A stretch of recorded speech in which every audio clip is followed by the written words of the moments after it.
Hi there, Dr. Gary on the road. We sell dental practices nationwide.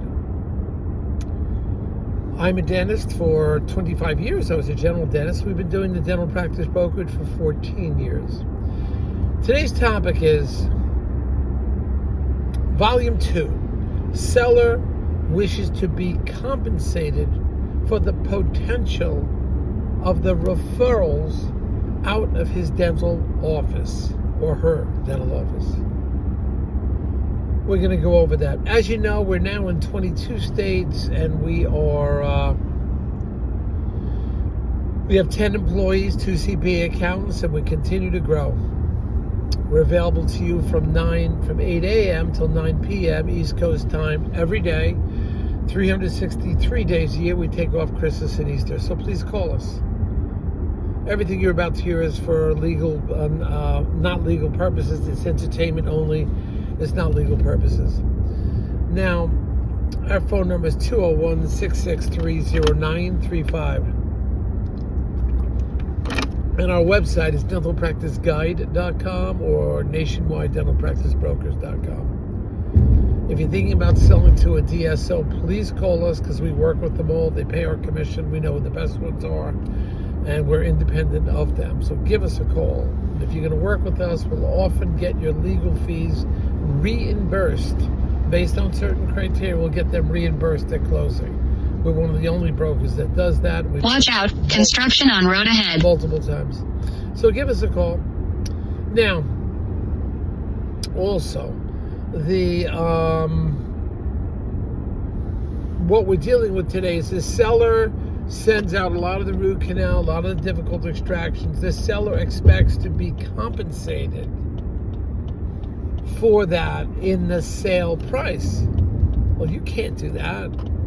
It's like the seller thinks because they're sending out about 15% of their gross, could be at least 15%, it could be 15% higher because they're sending out these procedures.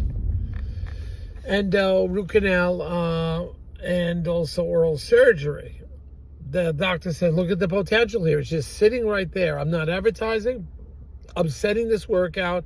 If the buyer's going to do this work, the practice has the potential worth that much more. I think I should be taken into consideration.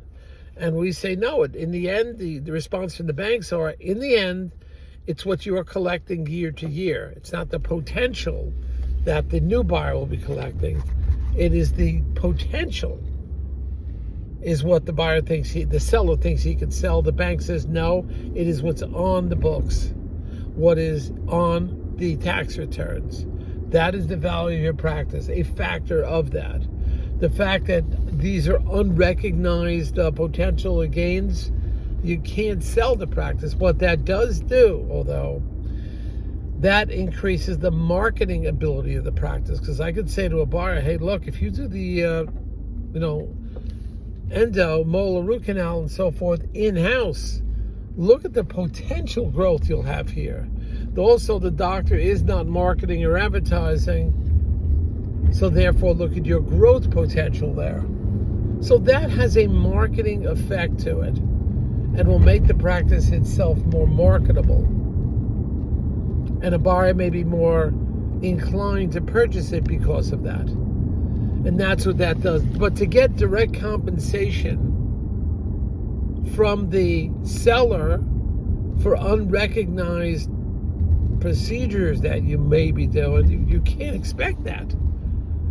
So, but that's what the seller was trying to get at. So that's something to bear in mind, that it's a marketing thing to help your practice. Now, to get it, to increase the value of your practice, you bring an associate in to do the endo, do the oral surgery. I did that. We rarely referred out because we brought in associates to handle those difficult procedures, and that's what I would suggest you do. That will bring up your gross that way, and the fact there's an associate available makes it, that much more available. So that worked out very well for us when I had my 3 practices before I retired. But things have changed in the last 18 years. I retired 18 years ago. And man, things have changed. It's like, whew, I can't believe how much expenses are for the supplies, the costs, the expenses for the hygienist, the hourly wage, and this PPO reduced fee dentistry. I didn't do any of that stuff. You know, I was out before that. I'm in it now, seeing what the doctors are doing, and my clients and the sellers, what they're up against. You know, that's another thing, by the way. We'll have a talk about that. Overall net profit is down with dental offices, with the cost of supplies and everything, and reduction in the what the PPOs. I never did any of this PPO. I see it all now and I understand it, but I never did that. I was like, no freaking way. I'm reducing my fees by 35%. It's crazy.